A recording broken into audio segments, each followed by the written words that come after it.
አሁን ሃይማኖት አይጠይቅም ሙስሊም አያስብልም ጴንጤ አያስብልም ፕሮቴስታንት አያስብልም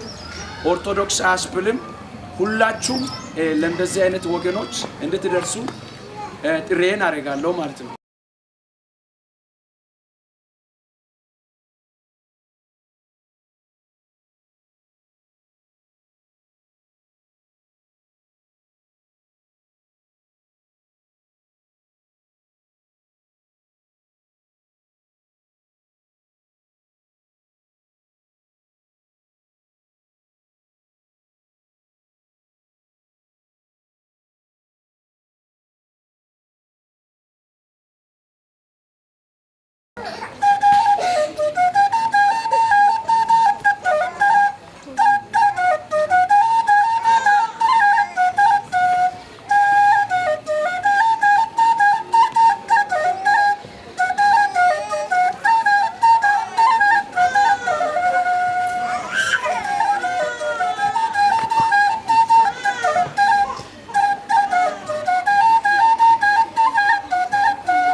እንዳያችሁት ነውና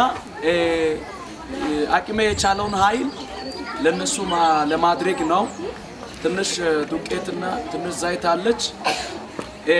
ደግሞ ይሄንን ያደረጉ በጎኔ ላይ የቆሙ ውስን ሰዎች አሉ ስለዚህ በዚያ አጋጣሚ ቴንኪዩ እላችኋለሁ እግዚአብሔር ይባርካችሁ ቀጥሎ በዛ አጋጣሚ ይሄ አሁን ለነሱ ላይ በቃቸው ይችላል ሁላችሁም እጃችሁን ለበጎ ስራ እንድትዘረጉ ከዚህ በኋላ ባለው ጊዜያት ላይ ከናንተ የሚመጣው ድጋፋችሁ ለነኚህ ሰዎች ይደርሳል ብዬ አስባለሁ አሁን ላይ ሊበቃም ይችላል ያለው ነገር ብዙ ሰው ናቸው የመጡት እና ምግብ ናቸዋል ያለው ነገር ትንሽ ነገር ነው የተወሰነ ሰው ነው እንደምትመለከቱ ዱቄትና ዘይት አለ አመት ባልን በተመለከተ ይሄንን እናደርጋለን አይበቃቸውም ግን ከዚህ በኋላ ባለው ጊዜ እንደሚያበቃ አምናለሁ ከናንተ የሚመጣው ሁሉ እነሱን ይደርሳል ብዬ አስባለሁ ስለዚህ ጌታ እግዚአብሔር ይባርካችሁ ተባረኩ ወዳችኋለሁ አሁን ለእያንዳንዱ ስማቸው ያስኩ ሰዎች አሉ ለነሱ ደግሞ በጥሪ እንሰጣለን እኛን ተከታተሉ